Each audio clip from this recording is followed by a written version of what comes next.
SCP-2037 Dust Bunnies. Object Class Safe.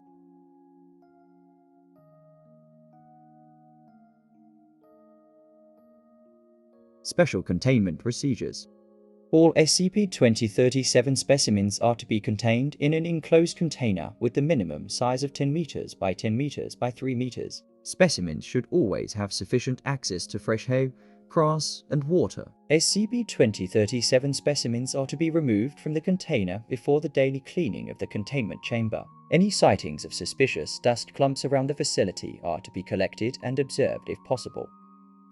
Description: SCP-2037 is an unknown anomalous species of the Silviligos genus. Specimens have an appearance similar to the Silviligos or Duboni desert cottontail rabbit species. SCP-2037 also share a common diet with other species in the genus Silviligos. Currently, the Foundation has 23 live SCP-2037 specimens in containment.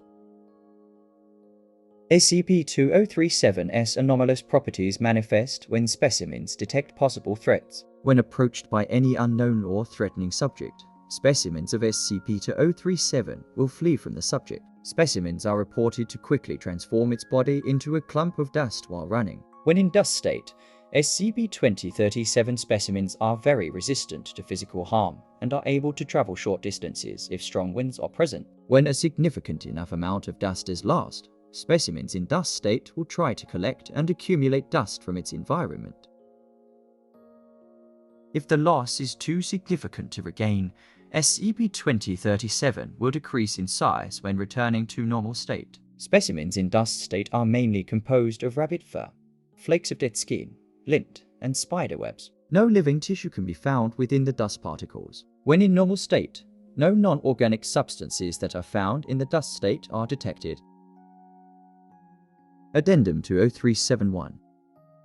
SCP-2037 specimens SCP-2037-1 to 17 were originally found in the park located in Nebraska. Local officials initially reported there was an excessive amount of dust located throughout the park. SCP-2037 first came to the Foundation's attention when Agent witnessed a SCP-2037 specimen entering dust state. Site was established near park after the event in Addendum to 0372. Logs of Test 2037-B and Test 2037-C. Test 2037-B. Subjects: SCP-2037-1, SCP-2037-2, SCP-2037-3.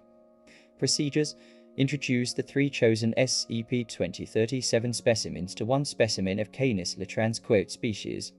Results: all subjects ran and avoided the Canis latrans specimen once it entered containment. The Canis latrans specimen attempted to pursue SCP-2037-3, but it stopped in confusion as all 3 subjects entered dust state. The Canis latrans specimen showed no sign of interest for the subjects in dust state after analysis.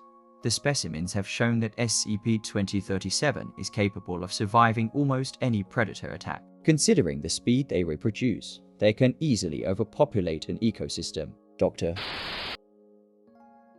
Test 2037-C.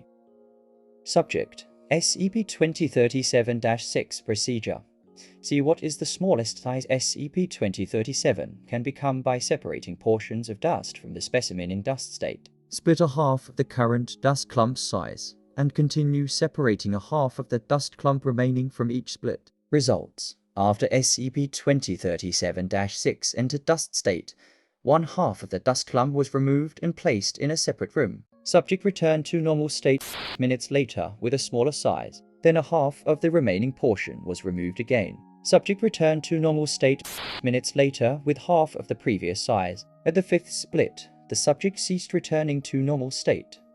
Analysis: so the subject would need to regain to a certain size in order to possibly return to normal state. Dr. Note: the separated dust in the other chamber was reported later to transform back to normal form, which was genetically identical to the other half of the subject in normal form. Addendum to 0373. In SCP-2037-19 expired from excessive tumorous growth on its head caused by a shock papillomavirus infection. Within hours, all flesh growth on SCP-2037-19 had decomposed. Approximately minutes later, the skeleton was reported to transform into a large clump of dust, and back to skeleton 4 minutes later. Note: SCP-2037 is not exactly a living rabbit species, contrary to what we previously assumed. Dr.